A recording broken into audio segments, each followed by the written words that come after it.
I know it's been a long time, and I apologize for taking so long to make a video, but we're going to today on pulled pork. So welcome to Lessons from the Backyard. So I am sweating beyond all recognition. It's in the 80s, ridiculously hot, absolutely gorgeous, and I'm smoking meat outside today. But I'm doing it for a good cause. My nephew Luke it's his open house today. So shout out to you, Luke Lacrosse. Absolutely love you. You mean the world to me. And today we're smoking some pulled pork for his open house. The cool thing about today too is that there's two other people smoking pulled pork. My dad and my cousin Kimmy's husband Jason. Both very, very talented in the kitchen. Both are exceptional cooks. And it's going to be cool because we're actually having a contest kind of to see who's wins. So I just think it's cool. Jason's going to be cooking his completely inside in the oven. My dad has a electric smoker, and of course you guys have seen my offset smoker. So I'm pretty excited. So I didn't film any of the prep work because I am disgusting right now. I am so hot and gross and sweaty. So lucky for you, you didn't get to see any of that. But basically all we did is we took out our pork roast that my sister provided for us, so you can even see me sweating. Put them mustard all over them because that is our binder, and then used my special blend of seasonings on them. Now, a binder's sole purpose is to help keep the seasonings attached to the meat.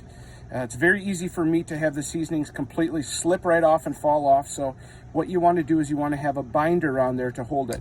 And it's completely crazy because I always use mustard as a binder, but you cannot taste it and you can't see what's going on with it. So your meat doesn't turn yellow. You don't taste mustard, but you really get the full depth of the seasoning. So we're going to head over to the smoker right now. I can lift the lid and show you guys what's going on. So hold tight. All right, we're back. All right, we're back to the smoker, so let's take a look and see what we got here. Oh, look at the deliciousness starting already. Okay, so basically what you see here is I couldn't get two pans inside the smoker, but I always cook my pulled pork in a pan or in what I refer to as a tinfoil boat. Reason being is pork is super juicy when it cooks and when it smokes, and I don't want to lose those juices. I want to be able to keep them, and it helps keep the pulled pork moist when you serve it.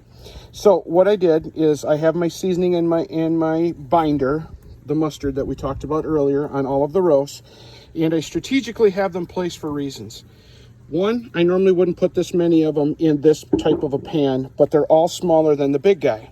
I don't want to cut the big guy and smoke them in a smaller time because all of those fibers are attached. So what I'm doing is by putting those guys together closer and farther away, by the end of the smokestack, they're going to take longer to cook. So their time should match this guy's time. So what we're going to be doing today is basing everything that we're doing off of this big guy's cooking time here. Now, unfortunately, my ThermoPro, which is what I use to normally keep the probe in the meat, and one on top of the smoker to be able to keep the temperature regulated, is broken. So we're doing this old school. So what I'm going to be doing is I'm going to be adjusting my times of what I know I got to do and my temperatures off the top gauges. Now remember, whenever you're smoking or you're grilling, you're going to have a surface temperature and then you're going to have a temperature up by the gauges. Your surface temperature is always going to be hotter, lower to the heating source. So in this case, in this smoker, my heating source is my offset box. So the fresh air comes in, helps fan the flame, brings the smoke over. So hottest is at this portion right here at the top. So the easiest way to make sure I'm as accurate as possible is taking this gauge and then also realizing it's going to be actually a little colder than that down on the surface area of the smoker. So this is the guy that I want to keep nice and hot, and if I keep him between 300 and 350, I will actually be smoking the meat between 250 and 275. So that's where we want to be.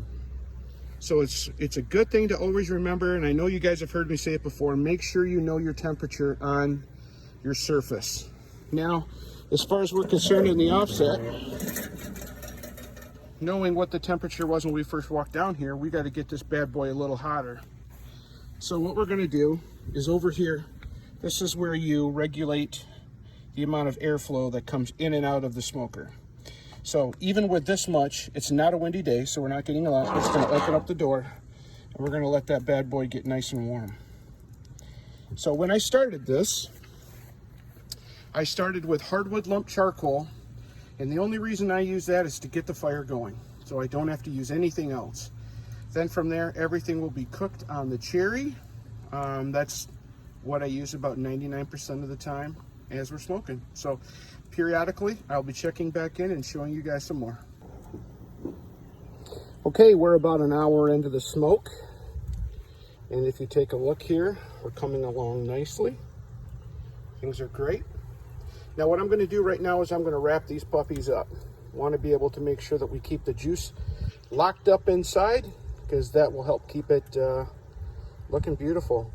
Shout out to Amber Becker, one of the nicest people you'll ever meet in your life. Always makes me feel great about the videos and just talking about how much she loves watching them, and absolutely love that lady.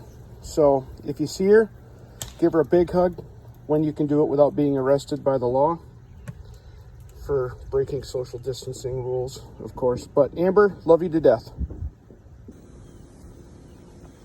All right, so the meat has been on the smoker for approximately 4 hours.